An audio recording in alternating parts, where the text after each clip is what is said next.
ډېر ملګري د وهم او د وسوسې بیماران دي. هغې دغه وایي چې یاره موږ په خولې نه طلاق لفظ وتلی یا چې اودس کوي نو اودس کې یو اندام شپېته شپېته پېرې وینځي. کله وایي لاس رانه وچ پاتې شوی بیا لاړ شي لاس وینځي بیا راشي. وهم علاج دپاره بهترینه وظیفه در کومه. کوم یو ملګری چې د وسوسې بیمار یا د وهم، نبي علیه السلام نه یو صحابي راغی و یا رسول الله وایي زما په زړه کې داسې خبرې راځي چې هغه ویلی نه شم.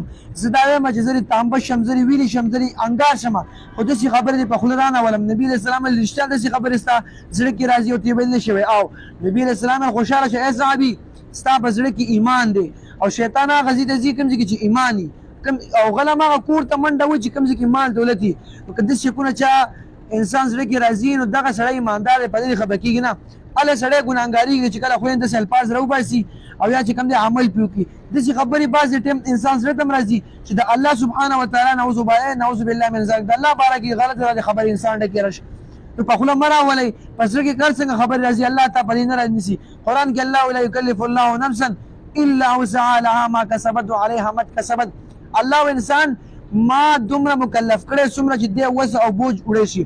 که یو ملګري له وسوسې راځي یا غلط خیالات راځي یا غلط سوچونه فکرونه راځي، د وسوسو چال څومره ټینشن دي. بعضې ملګري موږ خولې نه طلاق لفظ ویل څه به کوو، هسې شونډ هم چې وخوځي که نه په دې وجوړ طلاق واقع شو. نه، طلاق به هله واقع کېږي چې ته په دې غوږونو باندې واورې.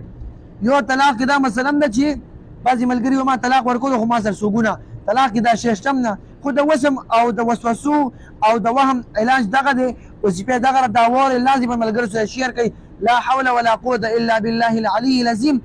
دې سره سره استغفار هم ډېر وایي چې څه قسمه وهم او د وسوسو شکاري ملګري دغه وظیفه چې کوي د دې وظیفې په وساطت باندې به دغه ملګری د وهم او د وسوسو نه چې کوم دی علاج دا علاج د بهترین. خو کوشش وکړئ ملګرو د ثواب په رد باندې دا شیر کوي، ځکه نن سبا ډېر ملګري په دې کې مبتلا او شریک دي. دا مسله خپله مورې لازما ملګري سره شیر کوي. که یو ملګری هم د وهم او د وسوسو علاج نه په امن کې شو، تاسو به الله اجر کوي، مال هم به الله اجر راکوي. الله سبحانه وتعالی موږ تاسو په قرآن حدیث باندې پوهیږي.